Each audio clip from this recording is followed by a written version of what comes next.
பாட்டிலுக்கு 10 ரூபான்னு பாட்டு பாடுறாரு. அந்த வீடியோவை பாருங்க. பாட்டிலுக்கு 10 ரூபா, பாட்டிலுக்கு 10 ரூபா, பாட்டிலுக்கு 10 ரூபா, பாட்டிலுக்கு 10 ரூபா. பாட்டிலுக்கு 10 ரூபாய்ன்னு பாடின உடனே செருப்பு வந்து விழுகுது. செருப்பை வீசினவன் யாரு?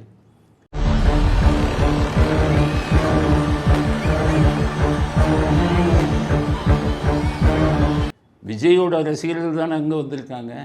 அவனே செருப்பை வீசுவானா? அப்போ செந்தில் பாலாஜி ஆளை வச்சு செருப்பை வீசினாங்க. செருப்புக்கள் வந்து மேலே விழுகுது.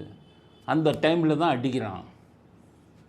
இதை உடைச்சிட்டு கரண்ட்டை கட் பண்ணிவிட்டு மக்கள் எல்லாம் வந்து பக்கத்தில் பள்ளத்தை மூடாமல் வச்சுருக்கான் போலீஸ்காரன். அனுமதி கொடுக்குறைய 10,000 பேர் கூடுறான். அந்த இடத்துல பள்ளம் இருக்கலாமா? பள்ளத்தை வச்சுக்கிறான். அவ்வளோ பேரும் உள்ளே போய் விழுகிறாங்க. பச்சை குழந்தைகள், 9 மாத குழந்தைகள் அவ்வளோ பேரும் விழுகிறாங்க, சாவுறாங்க.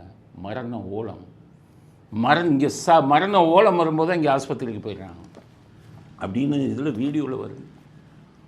இங்கே மரணம் இது இந்த பாருங்கள், அந்த வீடியோவில் செந்தில் பாலாஜி ஆஸ்பத்திரியில் எப்படி போய் நிற்கிறாருன்னு பாருங்கள். முன்னாள் அமைச்சர் செந்தில் பாலாஜி உள்ளிட்டவர்கள் மருத்துவமனைக்கு விரைந்து சென்று அவர்களுக்கு ஏற்பட்டிருக்கக்கூடிய அந்த பாதிப்பு நிலவரங்கள் தொடர்பாக கேட்டறிந்து வருகின்றார்கள். அதே போன்று மரண ஓலத்தை ஏற்படுத்தி விட்டு அங்கே போய் நிற்கிறாங்க.